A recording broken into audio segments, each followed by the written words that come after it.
আমাদের এখানে মহান আল্লাহ তাআলার রহমতের বৃষ্টি পড়েছে। আলহামদুলিল্লাহ আমরা সবাই অনেক খুশি। কিছুদিনের তীব্র গরমে ছোট থেকে শুরু করে বয়স্ক সবাই অনেক অতিষ্ঠ হয়ে গিয়েছিল। জীবনযাত্রা অনেক কষ্টসাধ্য হয়ে গিয়েছিল। কিন্তু এই রহমতের বৃষ্টিতে মানুষের জীবন, আশেপাশের পরিবেশ, গাছপালা সব যেন আবার সতেজতা ফিরে পেয়েছে। বাইরে মুষলধারে বৃষ্টি হচ্ছিল, এজন্য আমরা আজকে খিচুড়ি রান্না করব প্ল্যান করেছি। কিন্তু অনেকক্ষণ ধরে কারেন্টের জন্য অপেক্ষা করছিলাম। বৃষ্টির জন্য কারেন্ট চলে গিয়েছে, কিন্তু কারেন্ট আসার কোনো নামই নেই। এ কারণে আমরা কারেন্টের জন্য আর অপেক্ষা না করে খিচুড়ি রান্না করা শুরু করে দিয়েছিলাম। কারেন্ট অনেকক্ষণ পরে এসেছে, এজন্য খিচুড়ি রান্না করার সময় অনেকগুলো ভিডিও করতে পারিনি। এরপর চুলায় বেগুন ভাজা দিয়ে দিয়েছিলাম এবং এর সাথে কিছু লাল মরিচও ভেজে নিয়েছিলাম। খিচুড়ির সাথে এই মরিচ ভাজা খেতেও অনেক ভালো লাগে। বেগুন ভাজা এবং মরিচ ভাজা তৈরি হয়ে গেছে। ফ্রিজে আমি কিছু কাবাব ফ্রিজিং করে রেখেছিলাম, যেন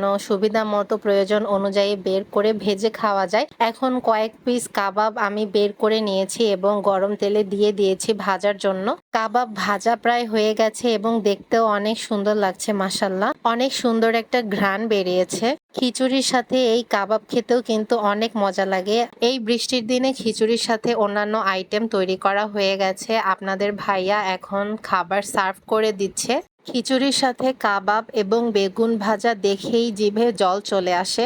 এই কাবাবটি হচ্ছে গরুর মাংস দিয়ে তৈরি করা। কাবাবটি বানানোর ভিডিও আমি আগে দিয়েছিলাম, আপনারা চাইলে দেখে নিতে পারেন। এই বৃষ্টির দিনে খিচুড়ি থাকলে অন্য আর কোনো আহামরি খাবারের প্রয়োজন হয় না। আপনাদের ভাইয়া এখন খিচুড়ি খেয়ে দেখছে খেতে কেমন হয়েছে। সে খেয়ে আলহামদুলিল্লাহ ভালো রিভিউ দিয়েছে।